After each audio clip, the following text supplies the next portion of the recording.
I begin with an exercise in imagination. Please allow these words written by Victoria Safford to land upon you and invite you into personal reflection. Imagine this. On the days between Rosh Hashanah and Yom Kippur, every fall, every year, the people make their peace with anyone they have wronged or slighted or injured in any way and in any way neglected the past 12 months.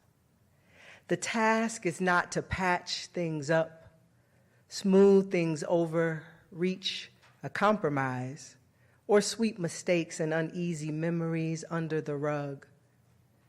The task is not to feel better. The task is ownership. The goal is truth for its own redemptive sake. I did this. I said this to you and it was wrong. I neglected this. I betrayed you thusly. I demeaned you, whether you knew it or not. This is the truth in which both of us are living, and I ask you to forgive me. Imagine how many deep breaths you would have to make. Imagine how many doors you'd have to knock on, how many phone calls you'd have to make, how many letters, how many lunches and coffees. How many awkward moments with your children or your parents and with strangers, maybe that cashier to whom you spoke sharply. Well, awkward is irrelevant. The task is not about comfort, it is about truth, about wholeness, holiness, restoration. Imagine this. Someone has been preparing all year to speak with you, to write to you, to ask you a hard question. Perhaps in some way, not quite conscious, you have even known this and you have been preparing too. Finally, you answer the door or the phone or open the letter with shaky hands and there it is. What you thought you'd been longing for but really have dreaded. Someone is asking for your forgiveness. The task is not about comfort. It is about truth. Awkward is irrelevant. You get to choose now. You have to choose now whether or how you will participate in restoration. Abandon the pleasant piety that claims knee-jerk forgiveness as an unquestioned moral clause. You get to choose which way will be right in this case. Between you as a person with all your gods, what response will make the world more whole? Imagine something yearns in us to come round right. Something creaky, rusty, heavy, almost calcified within us tries, in spite of us and all of our fears and self-deceptions, to turn and creak and turn again and come round a little truer.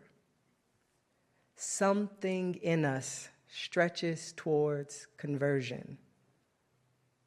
Imagine healing wholly from within. Thus concludes that reading.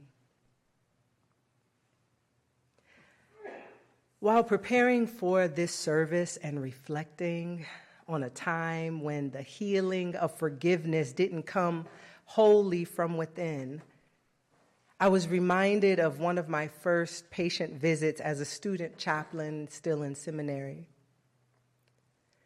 There was a patient at a hospital in California, and I don't remember why he'd been hospitalized, but I do remember that he didn't identify as particularly religious, and I remember that he was dying. He requested to see a chaplain, and when I arrived, he appeared nervous. I asked what was on his heart, and his eyes filled with tears that seemed to refuse to fall. He told me about something he did that he could not forgive himself for. A mistake he made and feared people he loved would not understand or accept. He kept it secret for over 30 years, and that secret was eating away at him. He didn't know what to do. We talked for some time until finally I asked a question that partly surprised even me. "Do you want me to forgive you?" I asked. With tear-reddened eyes, he looked so intently at me and said, "Yes, please." I wasn't sure what to do. I mean, we weren't Catholics at confession. He was maybe agnostic, and I was UU. There are no sacraments of forgiveness to invoke. He had done nothing against me. Yet, because I was his chaplain, he needed forgiveness and for me to offer it. He was suggesting that I possessed a kind of power I didn't feel trained for, nor was I even sure that I wanted. What was I to say? No? Tell him sorry? I don't do forgiveness? I don't know how to forgive? I couldn't. So I finally concluded that I couldn't refuse. And so I said this: "By all that is sacred and holy, by the weight of the sorrow you have carried in your heart, you are forgiven." I could almost see a visible weight lifted from him. He cried and thanked me, and I left. He died that night. His wife found me the next day and told me that my visit with her husband had given him a peace she hadn't seen in him before. She thanked me for forgiving him, and I was left wondering, was the forgiveness even valid? Forgiveness is a tricky thing. Asking for forgiveness is also a tricky thing. Sometimes it takes the rest of our lives, maybe 30 years, to really understand the power and the practice of forgiveness. And yet forgiveness is so important to human well-being that nearly every religion and philosophical system teaches us about it. According to an article titled "A Jewish Unitarian Discipline of Forgiveness," written by Elizabeth McClay, Jewish theology holds that forgiveness has to happen on a mortal plane between individuals before any larger or divine forgiveness can take place. This is a big deal because of the high holy days, beginning with the Jewish New Year of Rosh Hashanah and ending with the Day of Atonement, Yom Kippur, which is tonight, when the tradition holds that all people are judged by God as to whether they deserve another year written into the book of life. Forgiveness is required in order to be in good standing, pardoned, or absolved of guilt. Forgiveness is not optional, it is critical.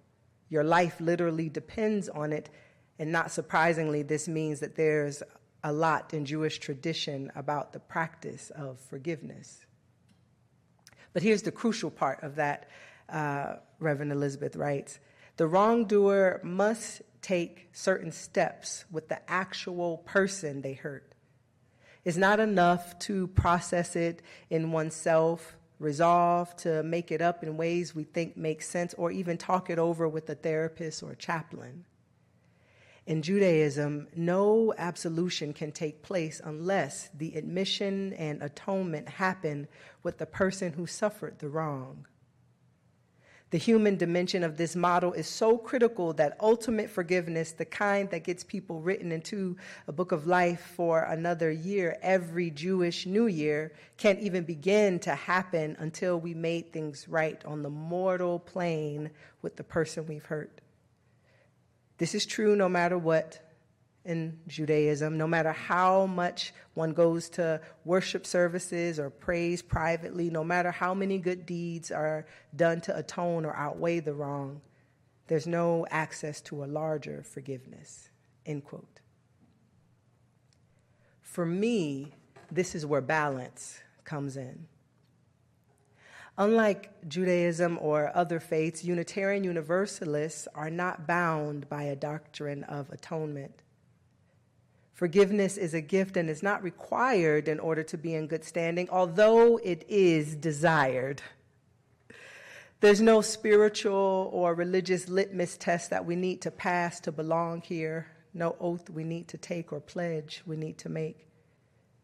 In fact, we don't proclaim our allegiance to a particular deity or proclaim existence to a God, although some of us experience God's presence intimately in our lives.